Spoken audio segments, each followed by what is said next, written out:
The winter sun over Louisiana was pale, almost metallic, as the trucks rolled to a stop outside Camp Ruston in early 1944. From the back of one vehicle, a young Luftwaffe paratrooper named Wilhelm Kruger was dragged down, wrists tied with rough cord. He thought he was walking toward his last meal. For 3 days, he had eaten nothing but watery gruel since his capture near Monte Cassino, and every rumor he'd heard about American prison camps told of humiliation and starvation.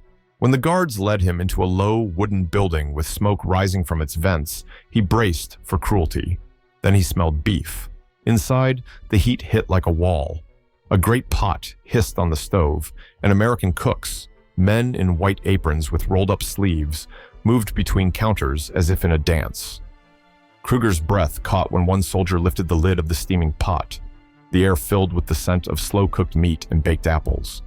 His stomach clenched, not from fear, but disbelief. The guard who had marched him in muttered, "Sit, eat." No shouted orders, no mocking laughter. Just a gesture toward a metal tray sliding down the line. Kruger hesitated.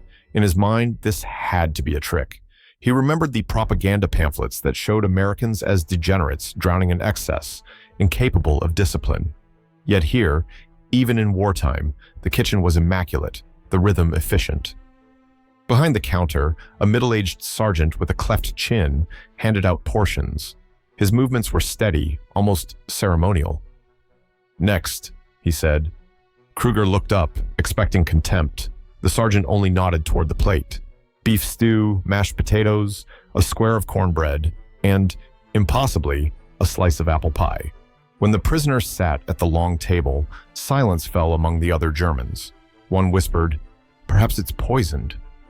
Another, older man in a tattered Africa Corps tunic, whispered back, "If it is, I'll die happy." A ripple of uneasy laughter moved down the benches. They ate. No one died. The stew was rich and heavy with butter. The pie was sweet enough to make one soldier cry. Across the room, an American cook leaned on his ladle, pretending not to notice. Outside, trucks rumbled past, loaded with sacks of flour and crates of canned peaches. The numbers were staggering. Each camp in America fed up to 2,000 prisoners daily, using nearly 12 tons of supplies a week. Even at the height of rationing, the United States maintained these meals with military precision. To men raised on hierarchy, deprivation, and fear, that abundance was more terrifying than any weapon. Kruger looked down at his hands, still bound, still shaking. He whispered to himself in German, "So this is defeat?" It didn't feel like punishment. It felt like awakening.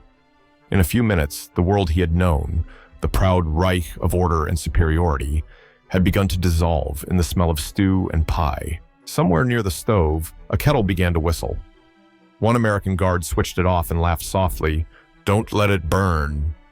The words were simple, ordinary, but they carried a kindness that unsettled the prisoner more than anger ever could. He would later write in his notebook, smuggled from the camp library, "I thought it was my last meal. It became my first lesson in freedom." If you value stories like this, don't forget to like and subscribe. It helps preserve forgotten chapters of history. Tell us, where are you watching from, and what time is it there right now? The following morning, the prisoners were lined up outside the mess hall again. The frost still clung to the fence, glimmering in the dawn light. Kruger expected to see the usual army structure, ranks, salutes, shouted orders. Instead, he froze. Before him stretched a single, quiet line of men. Americans and Germans, guards and prisoners, all waiting for breakfast in the same queue. No one barked commands. No one demanded seniority. A corporal from the Africa Corps whispered, "Where are their officers?" The answer stood right beside Kruger, a U.S. sergeant holding a metal tray, laughing with another GI. When Kruger stepped aside out of instinct, the sergeant shook his head. "Go ahead, pal. My turn comes after yours." The German blinked. "You're not an officer?" he asked in broken English. The man grinned. "Not here. We all eat the same." The words hit harder than any propaganda leaflet. In the Wehrmacht, meals were a ladder of privilege. Officers dined on porcelain plates, enlisted men on tin, and the lowest ranks waited until everyone else was done. But here, in what the Nazis had called a decadent democracy, the line moved without rank or fear. Plates clattered in rhythm, boots scuffed on the wooden floor, and the air smelled of coffee and toast. Kruger studied the Americans. One black mechanic, one white farmhand, a medic with freckles, all chatting easily about baseball scores. They joked about the weather, about ration coupons, about some movie with Humphrey Bogart. It wasn't equality by speech, it was equality in motion, lived casually, without slogan or ceremony. That morning's meal was oatmeal, milk, and eggs, fried in butter. To a man who had survived on boiled turnips during the winter of 1943, it was a feast. Yet, what unsettled Kruger most wasn't the abundance. It was the order without authority. There was no officer shouting, no soldier stiff with fear. Discipline came from cooperation, not hierarchy. He noticed, too, the subtle details. The Americans waited for the slowest man to catch up before starting to eat. They said thank you to the cooks. They offered seconds to the last in line. A culture he had been taught to despise was, in fact, built on a shared dignity he had never known inside the Luftwaffe. Later, in the barracks, the discussion rippled among the prisoners. Some mocked the Americans as naive. "This is how they will lose the war," one officer scoffed. "They let their men believe they are equal." But a younger soldier, barely 20, murmured, "Maybe that's why they fight so well. They eat together. They trust each other." Statistics later recorded that over 425,000 German POWs passed through U.S. camps, and food was a daily point of astonishment. A government survey found 0 cases of malnutrition, even as Europe starved. American democracy, it turned out, could be tasted. That evening, as the camp quieted, Kruger lay on his bunk, staring at the rafters. The smell of bacon still hung faintly in the air. He thought of the sergeant's words, "My turn comes after yours." He realized that freedom wasn't about who commanded, but who respected the line. Somewhere outside, a guard hummed a tune from a radio drifting through the fence. The melody was gentle, almost careless, but it carried a truth that Germany's discipline had never taught. Strength could exist without fear. After dinner on the third night, as the sun sank over the pine trees surrounding Camp Rustin, a soldier with a crooked smile approached the German table. His name tag read Corporal James Miller. He carried a battered pack of Lucky Strikes tucked in his sleeve. Without ceremony, he flicked one cigarette toward Kruger and another toward a gray-haired sergeant from Bremen. The gesture was casual, almost lazy, but in that simple motion, something inside the room shifted. The Germans stared at the cigarettes as if they were contraband gold. Tobacco had long vanished from their rations back home, replaced by dried leaves and bitterness. Kruger's hands trembled slightly. Pride whispered to refuse, to preserve the last thread of dignity left after capture. He pushed it back across the table. Miller just grinned, shrugged, and lit one for himself. "Suit yourself, pal." A minute passed. The sweet, smoky scent filled the air. Kruger hesitated, then reached out. Miller handed him another stick without a word. The German struck the match, inhaled, and his chest quivered. It wasn't just tobacco. It was the shock of being treated as human. Smoke coiled upward in soft spirals, curling into the dim light. For a moment, the barracks were quiet except for the gentle rhythm of breathing. He remembered what his training officer once shouted in Bavaria.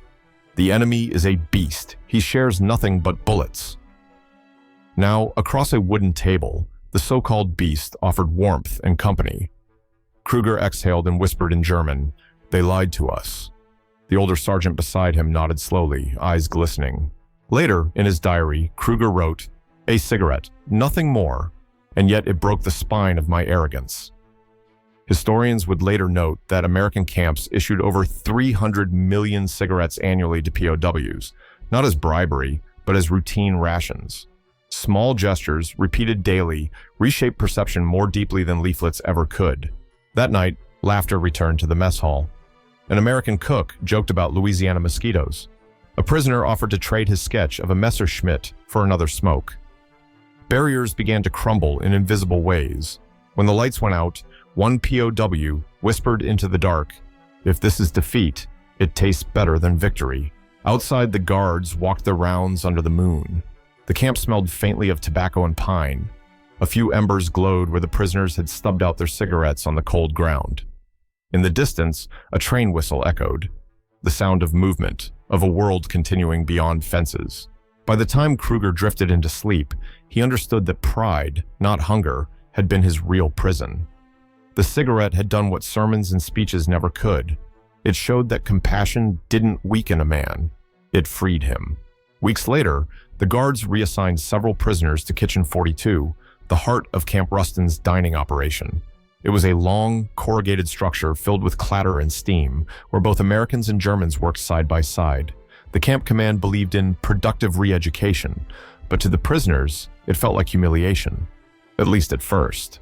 Kruger found himself scrubbing pots beside a wiry American from Mississippi and an African-American cook named Harold Banks, whose laughter could be heard over the roar of boiling kettles.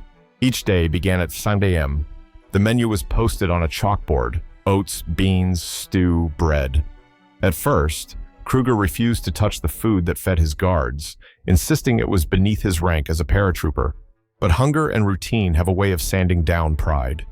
Within a week, he was chopping onions, sleeves rolled to the elbow, listening to the hiss of frying pans.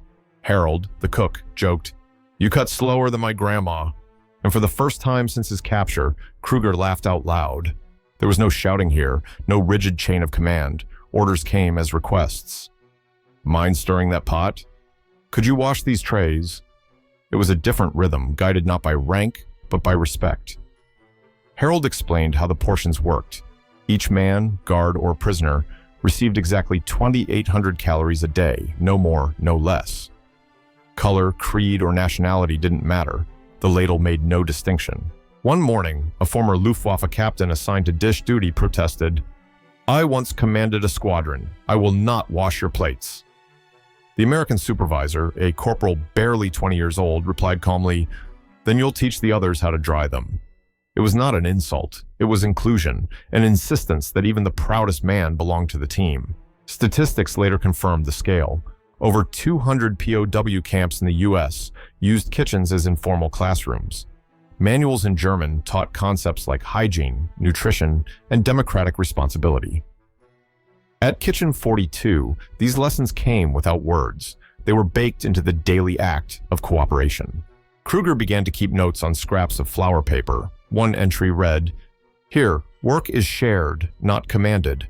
The cooks argue like friends, not soldiers." Another, "They let the Negro eat first when he's tired. I think this is the world they fight for." In March 1944, an inspector from Washington visited the camp. When asked how the men were adapting, Harold pointed to Kruger and said, "Ask him." Kruger froze, then said quietly, "I am learning what it means to serve without kneeling." The inspector wrote it down word for word. That line would later appear in a declassified report on POW morale. By the end of the month, Kitchen 42 had become more than a place to eat. It was a classroom of equality, built from steam, metal, and routine. Kruger still wore his tattered uniform, but the insignia had lost its weight. In his diary that night, he wrote, "For the first time, I saw worth measured not by rank, but by decency." Outside, the generator hummed, the night deepened, and the smell of baked bread floated beyond the fences. A quiet proof that freedom could begin in the most ordinary of places. Spring brought warmth to Louisiana, and with it came a new ritual. Each dawn, before the work bell, the camp filled with a smell unlike anything the Germans had known in years, the dark, rich aroma of real coffee. The Americans called it GI brew, made in enormous urns that hissed like locomotives. For most prisoners, it was their first encounter with the real thing. Back home, they'd drunk roasted barley, chicory, or burned rye. Here, the air itself felt alive with that strange, generous scent. Kruger stood near the window, tin cup in hand. Steam rose, blurring the fence beyond. Harold, the cook, poured the coffee without ceremony, saying, "Careful, it's strong enough to wake the dead." Kruger took the first sip and nearly winced. The bitterness was sharp, the warmth deep, almost human. "It tastes like..." He searched for the word. "Like life," Harold finished with a grin.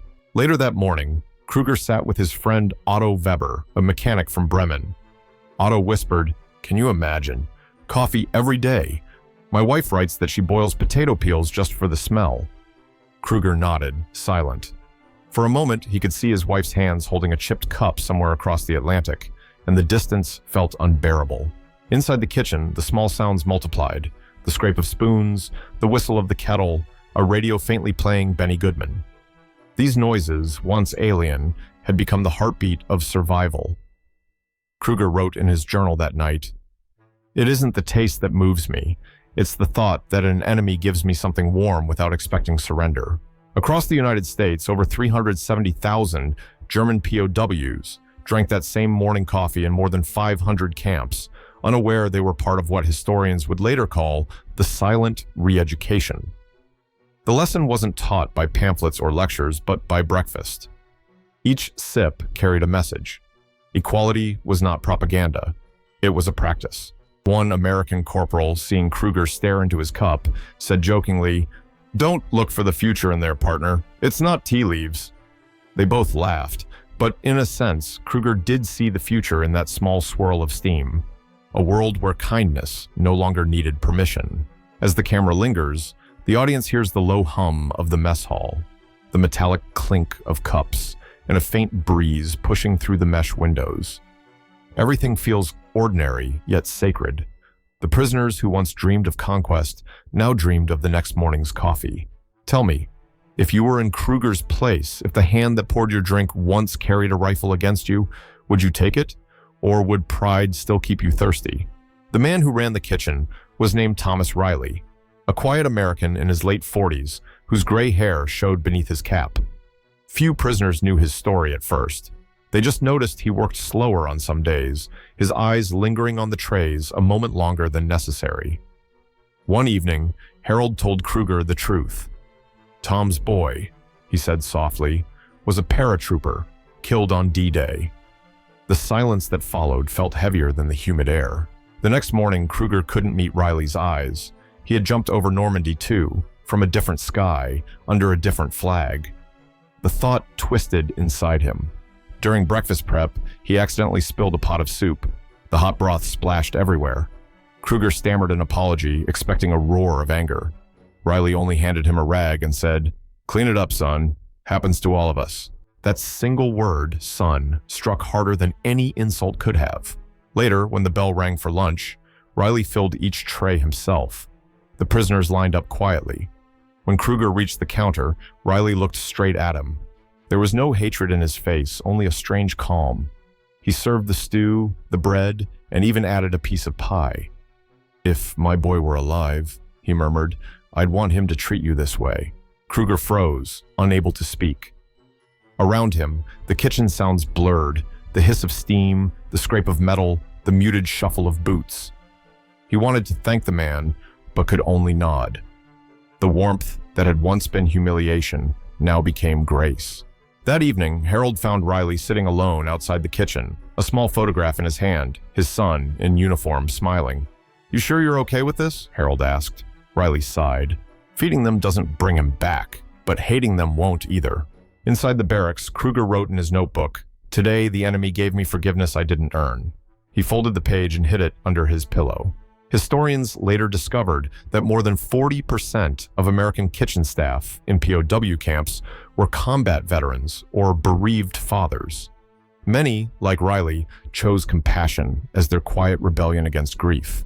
Some prisoners called them the teachers who never preached. The next day, Kruger caught Riley humming as he wiped the counters clean. For a brief second, Kruger thought of his own father, long gone, and felt something shatter inside him, an ache that was both loss and release. If it were you standing at that counter, facing the man whose child died because of your army, would you have the courage to meet his eyes? Or would you look down like Kruger did, afraid to touch the forgiveness you'd been given? By the summer of 1946, Camp Rustin was almost empty. The fences had begun to rust, the towers unmanned, and the mess hall smelled of dust instead of stew. The war was over. Orders came for repatriation. One by one, the remaining prisoners packed their few belongings, letters, sketches, small souvenirs, and boarded trains bound for the port at New Orleans. Kruger, now lean and quiet, carried something that wasn't on any inventory list, a dented stainless steel tray.